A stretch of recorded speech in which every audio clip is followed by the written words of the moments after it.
بسم الله والصلاة والسلام على رسول الله. أهلا بكم. كل سنة وانتم طيبين. رمضان قرب. النهاردة هنعمل مع بعض الزلابية أو لقمة القاضي، وازاي تكون معاكي ناجحة ومظبوطة وتشكليها وتكون مدورة وتفضل معاكي لتاني يوم، تكون مقرمشة من بره وطرية وجميلة من جوه. معايا نص كيلو من الدقيق منخول قبل ما نستخدمه، بضيف عليه معلقتين من النشا، ومعايا كيس من الفانيليا وكيس من الخميرة بنضيف نص الكيس بس، ومعايا كيس من البيكنج باودر بنضيف نصه،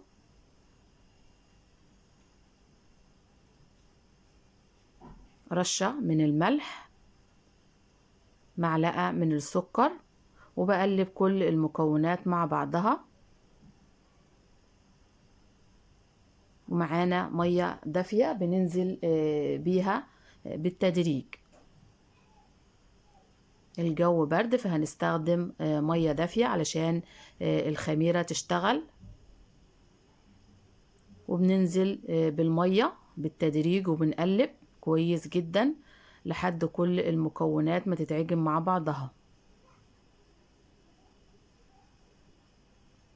أهم خطوة في نجاح الزلابية انك تعجنيها كويس جدا لحد ما يتكون معاكي عرق في العجينة.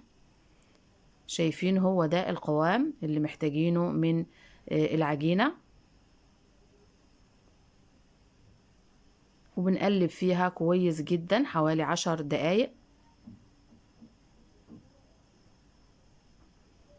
شايفين القوام، وبنسيبها في مكان دافي لحد ما تختمر ويتضاعف حجمها. هنعمل الشربات. معايا كوبايتين من السكر وكوبايتين من المية بنسيبهم يغلوا، وبعد ما يغلوا بضيف عليهم كده على طرف المعلقة ملح ليمون. لو ما عندكيش ملح ليمون ممكن تستخدمي نص عصرة ليمونة، وبنسيبهم يغلوا علشان عايزين شربات الزلابية تقيل. ولو بتحبي القرفة ممكن تضيفي عود من القرفة، بيدي طعم جميل للزلابية.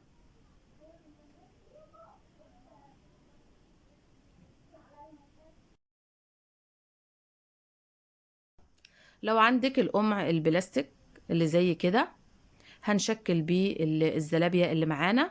لو ما عندكيش مفيش اي مشكلة، هتشكليها بأكياس التلاجة. واحنا عملنا فيديو قبل كده شكلنا بيه الزلابية بأكياس التلاجة. هسيبلك الفيديو في المقترحات اللي بتظهر على الفيديو او في الوصف اسفل الفيديو. هنظبط الأكياس على القمع بالشكل ده. انا هستخدم كيسين علشان يستحملوا معانا.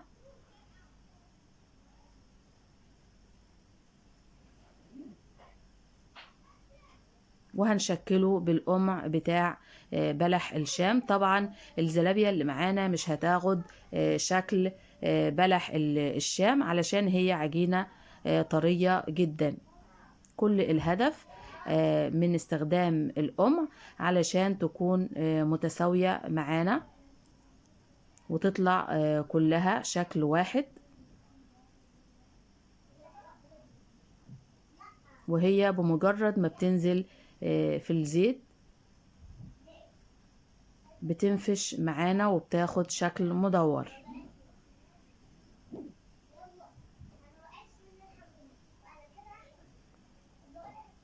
القمع كده جهز معانا، والخميرة كمان اختمرت وتضاعف حجمها. بنهبط الخمر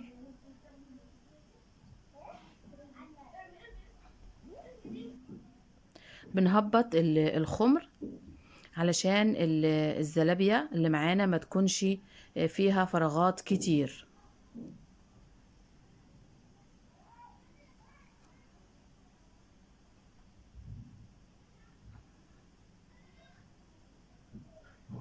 الزلابية من الوصفات الجميلة والسهلة جدا، لو عملتيها في البيت مش هتشتريها تاني من بره. بنعبي القمع بالشكل ده،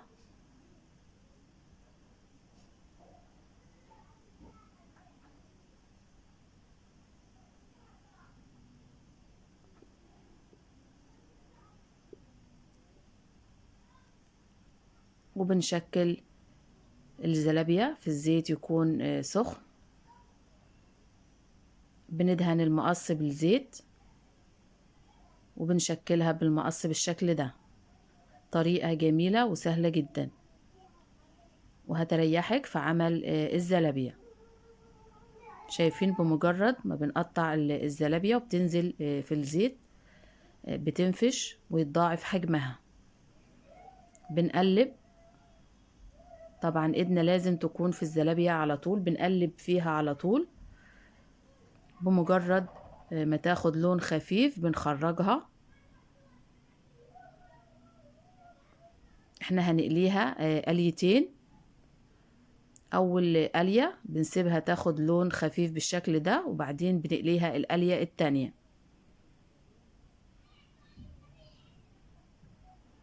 هنشكل كمان حبة مع بعض. شايفين طريقة المقص جميلة جدا وهتريحك. وبنقلب يمين وشمال بالشكل ده لحد ما تاخد لون خفيف وبنخرجها على طول.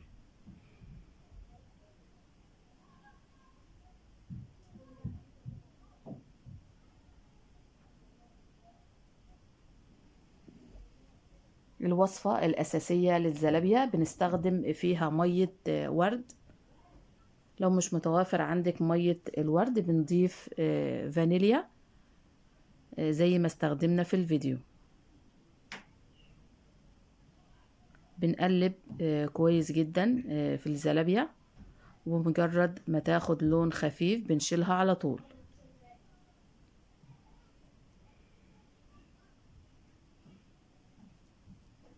ودي الكمية اللي عملناها. شايفين ما شاء الله كلها لون واحد ومقاس واحد. وطريقة المقص هتريحك في تشكيل الزلابية. وممكن تحتفظي في الخطوة دي بالزلابية في الفريزر، بتحفظيها في أكياس وبتشيليها في الفريزر، وبعدين بتخرجيها وبتقليها القلية التانية. هنقلي الزلابية، بنرجعها تاني في الزيت وبنقليها للمرة التانية علشان تاخد اللون المناسب. وبنقلب فيها لحد ما تاخد لون واحد، وبعدين بتخرجيها على الشربات بتاعها. وممكن ترش عليها سكر حسب الرغبة. بعد ما خدت لون جميل معانا بنخرجها على طول للشربات بتاعها وبنقلبها وبنسيبها شوية في الشربات. وممكن ترش عليها سكر، ولو بتحبي القرفة بترش عليها رشة من القرفة.